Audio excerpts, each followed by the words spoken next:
ஆயிரக்கணக்கான ஆண்டுகள் ஓடி ஓடி முடிந்தாலும் கூட இந்த மனித சமூகத்துள் முளைத்து வளர்ந்து வேரூன்றி நிற்கின்ற தீயவைகளின் எண்ணிக்கைதான் கட்டுக்கடங்காமல் வீரியத்தோடு பெருகி திமிறி நிற்கின்றன.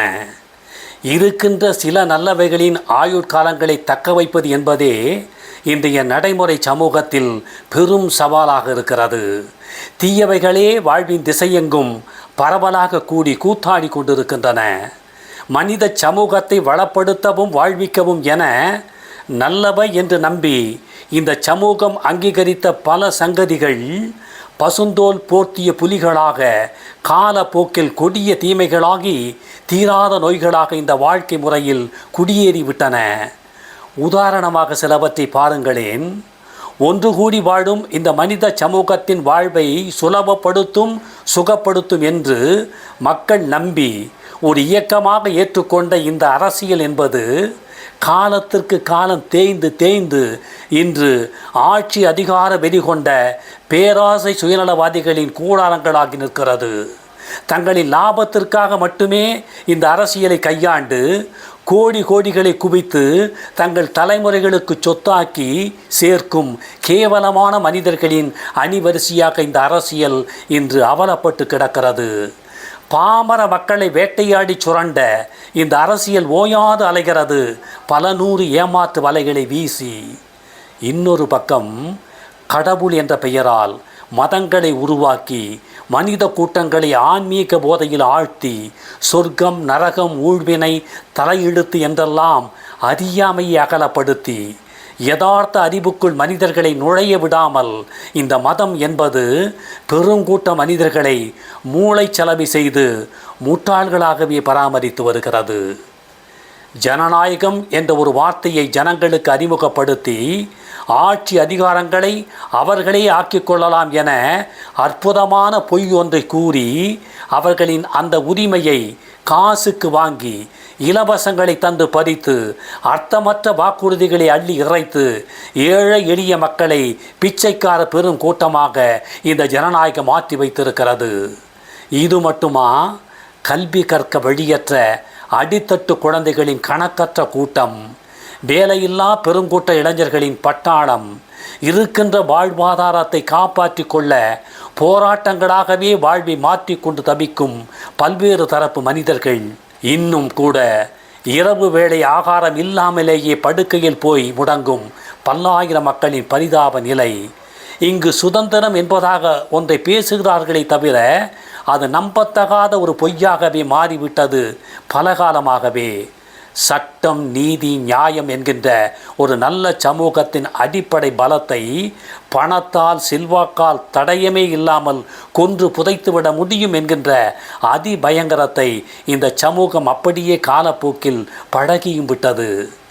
இப்படியான ஒரு சமூகத்தை இது போன்றதான ஒரு வாழ்க்கை முறையை வைத்துக்கொண்டு இதற்குள் ஒரு நல்ல வாழ்க்கையை எல்லா மனிதர்களுக்கும், ஒரு சமநீதி வாழ்முறையை எல்லா மக்களுக்கும் தருவோம் என ஒரு தனிநபர் தலைவராவதோ அதை நம்பி ஒரு கூட்டம் புறப்படுவதோ சகிக்க முடியாத ஒரு அளவுக்கு மிஞ்சிய அபத்தம். இந்த சமூகமே தலைகுனிய வேண்டிய அசிங்கம் அது. இத்தனை காலத்திய இந்த சமூகம் என்பது பல்வேறு தாறுமாறான ஆட்சி அதிகாரங்களுக்குள்ளேயே வாழ்ந்து வந்திருக்கிறது. பல பல அடக்குமுறைகள், பாரபட்சமான பல சட்டத்திட்டங்கள், பல்வேறு அநீதி அக்கிரமங்களை பழக்கப்படுத்தி கொண்டுள்ள இப்படியான இயல்புக்குள்ளேயே இருந்து வந்திருக்கிறது இந்த சமூகம். காலங்கள் எவ்வளவு கடந்தாலும், தலைமுறைகள் எத்தனை மறைந்தாலும் இன்றைய இந்த மனித வாழ்முறைக்குள் இருப்பது எதுவும் மாறாத அளவுக்கு இதன் பராமரிப்பும் பாதுகாப்பும் மிக கவனமாக உறுதி செய்யப்பட்டிருக்கிறது.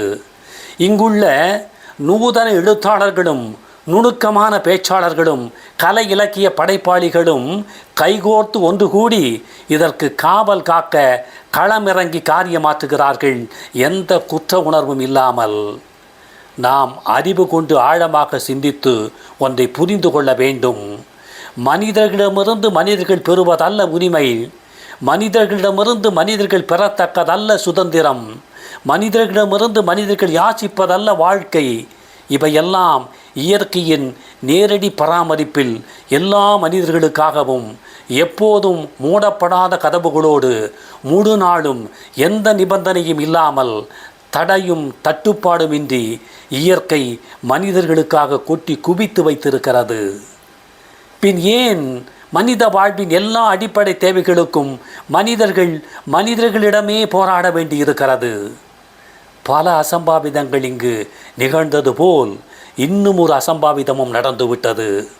பேரன்போடு மனித இன பெரும் குடும்பமாக ஒரு சமூகத்தை உருவாக்கி அந்த சமூகத்தின் அரவணைப்பில் இந்த மனித இனம் வாழாமல் சுயநல வெறி கொண்ட தனித்தனி மனிதர்களின் கட்டுப்பாட்டில் அறிவுக்கு ஒவ்வாத அதிகாரத்தில் ஒருவித அடிமையாக இந்த சமூகம் சிக்கி கொண்டது.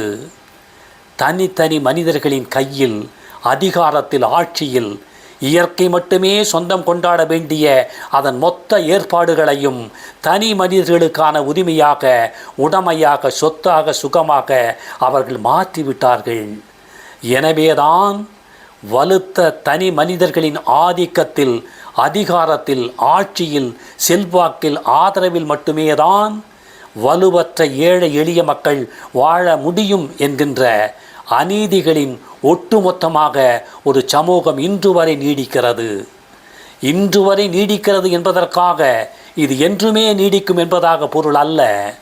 கால ஓட்டத்தில் கொஞ்சம் கொஞ்சமாக இந்த உலகத்தையே தன் ஆளுமைக்குள் கொண்டு வந்த இந்த மனித அறிவுக்கு இந்த சமூகத்தை தன் அறிவால் இணைக்க, முழுமையாக்கி பார்க்க முடியாமல் போய்விடுமா என்ன?